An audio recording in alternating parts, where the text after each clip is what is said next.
Okay.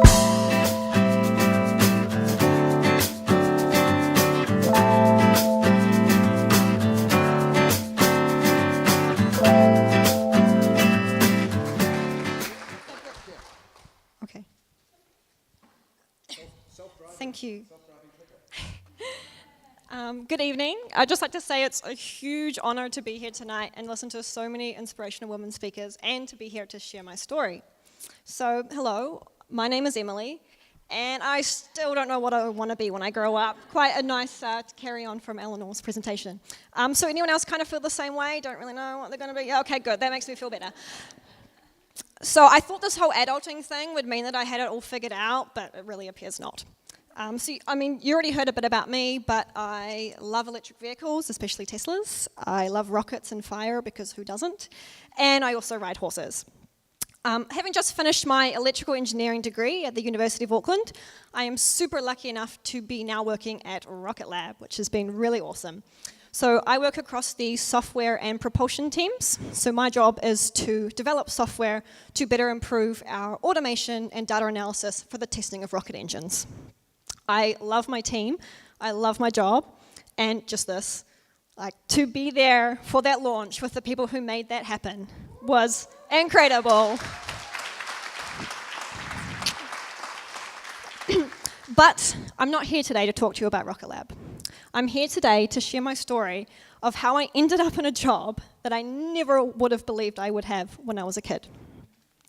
So I remember my relatives asking me when I was 9 or 10 years old, what do you want to be when you grow up?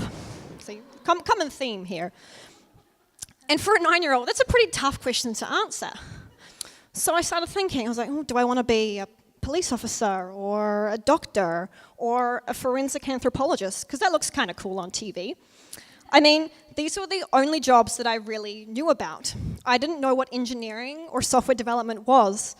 I just assumed that engineer meant a guy in a hard hat, because if you Google it, that's what you see. I mean, if you think about it, how many women engineers do you see in today's TV shows and movies? And so, for that reason, I could never really see myself as an engineer, because I couldn't see myself in a hard hat, unless I was on a horse. I could see that. So I eventually started out wanting to be an equine vet, which is a vet for horses. I love horses, thought it was a pretty good idea. Got to about year 12, which is the second to last year of high school, and realized a slight problem. I absolutely hated biology. Did not like it. So that idea kind of went out the window. Sorry, Mum. And at the same time, we had one desktop computer in our house.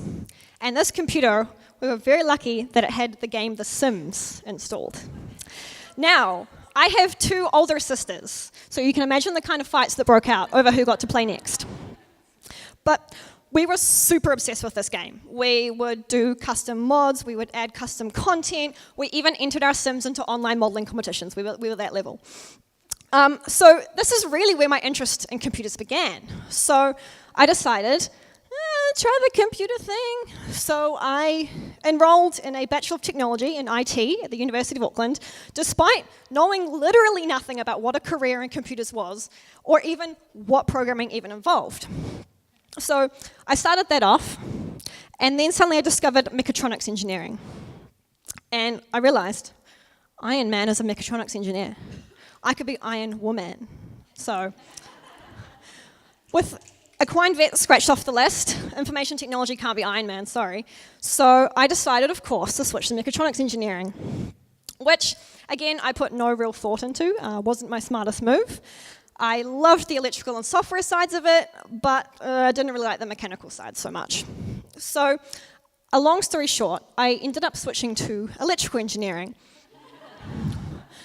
I was a year behind where I was supposed to be, but I absolutely loved it. Now, I still did a lot of software on the side, so I'm an electrical engineer with a Jamie Oliver-sized dash of software engineering. So, similar to what Eleanor said, you start off in a career and you don't necessarily end up doing that. So, with my weird kind of skill set, I landed jobs, my first job at TradeMe, and then Flexware, and now Rocket Lab. Not really doing much actual electrical stuff, but that's fine. But I started thinking, what if? What if I didn't have that desktop computer when I was growing up? Or what if I didn't meet the people who inspired me and helped to build my path along the way? Or indeed, what if I saw awesome women engineers when I was growing up and decided early on that that was what I wanted to be? Where would I be then? So I think for kids especially, it's so hard to know what you want to be when you grow up. How can we expect them to have their whole career planned out when they're only in high school? And what if they don't have all the options out in front of them, or they don't see people like them in the careers that they want to do? So I think that we as a society need to do a better job of educating our kids for the jobs of the future, because the future is really not set. Like Eleanor said, we're doing jobs that never existed 30 years ago. Indeed, I'm doing a job that definitely didn't exist 2 years ago. New Zealand didn't even have a space agency until 2016. So that's why I'm super passionate about volunteering for organisations such as OMG Tech and She Sharp. With these organisations, we're teaching kids all about technology, as well as giving them really, really good role models, especially in technical fields, because they need to see people like them doing the jobs that they could be doing.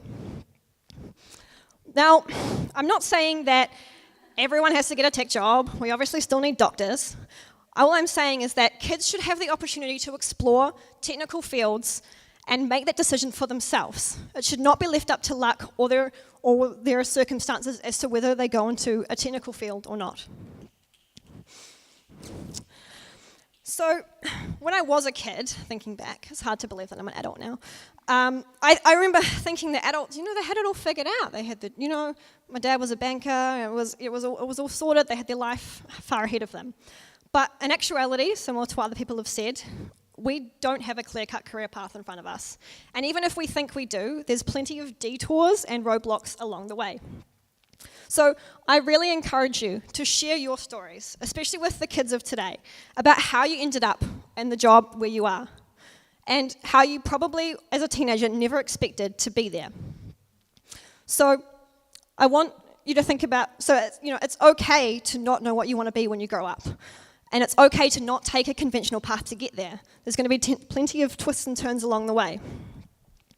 I definitely didn't know what I wanted to be when I grew up. I took an extremely weird path to get there through my passion and love for technology and also my desire to be Iron Man. So I still don't know what I want to be when I grow up, but I'll figure it out along the way. Thank you.